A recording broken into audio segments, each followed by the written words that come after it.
بنائے، فَلَهُ أَسْلِمُوا، اسی کے فرمان بردار بنو۔ تو یہاں پر یہ بات بھی ذکر کر دی کہ جیسے لوگوں اللہ رب العالمین کو راضی کرنے کے لیے، اس کی خوشنودی کے لیے جانور کو ذبح کرتے ہو، تو یہ ذہن کے اندر رکھ لو کہ صرف نماز پڑھنا، روزہ رکھنا، حج کرنا اور قربانی کرنا یہ کافی نہیں ہے، بلکہ فَلَهُ أَسْلِمُوا، اس کے لیے فرما بردار بنو۔ تمام تر احکامات کے اندر اللہ کی فرما برداری کو اپنے ذہن کے اندر رکھنا ہے کہ زندگی کا جو معاملہ بھی ہو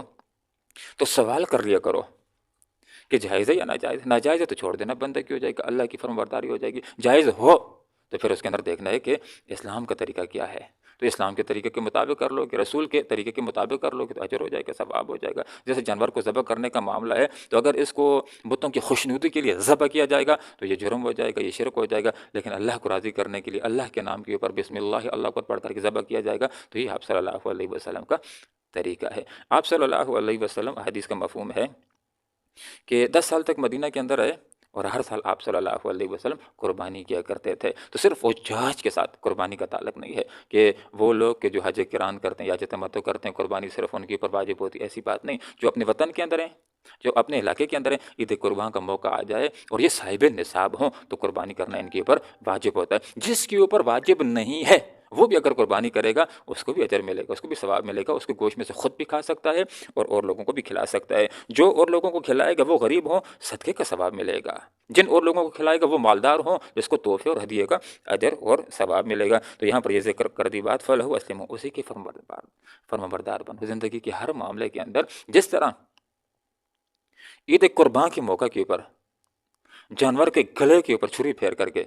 تم نے اطاعت کا اظہار کیا ہے، تو اس عزم کا اظہار کرنا ہے کہ جس وقت اللہ رب العالمین کے راستے کے اندر اپنی جان کی قربانی دینے کی اگر نوبت پیش آئی تو اپنے آپ کو میں پیچھے نہیں کروں گا۔ جیسے آج اللہ کو راضی کرنے کے لیے جانور کو ذبح کر رہا ہوں، اگر اللہ کے راستے کے اندر اپنے جذبات کی قربانی دینے کی، اپنی جان کی قربانی دینے کی اگر نوبت پیش آئی تو میں پیچھے نہیں ہٹوں گا، میں فرمانبرداری کا اظہار کروں گا۔ وبشر، اور خوشخبری سنا دیجیے، المخبتین، عاجزی اختیار کرنے والوں کو،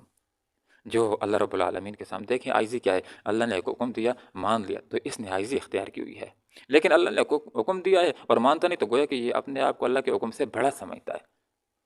تو اللہ تعالیٰ کن کو پسند کرتا ہے؟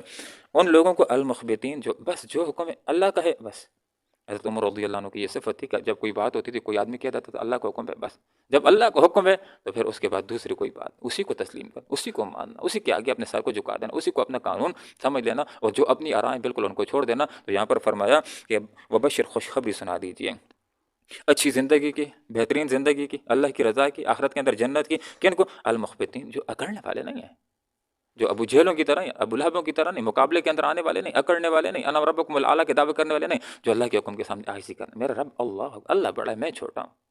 اللہ کے سامنے اللہ کی کبریائی کو تسلیم کرنے والے اور اپنے آپ کو چھوٹا، اللہ کے مقابلے کے اندر اپنے آپ کو چھوٹا کہنے والے، عاجزی اختیار کرنے والے، ان کو خوشخبری ہے۔ کس کی خوشخبری ہے؟ فَلَنُحْيِيَنَّهُ حَيَاةً طَيِّبَةً، اللہ کا ان کے ساتھ وعدہ ہوگا کہ اللہ تعالیٰ ان کو پاکیزہ زندگی گزارنے کے لیے دے گا، دنیا کے اندر ان کی زندگی عزت کے ساتھ بھی گزرے گی، ان کی معاش بھی انشاءاللہ بہتر ہوگی، اور آخرت کے اندر انشاءاللہ ان کے لیے جنت ہوگی۔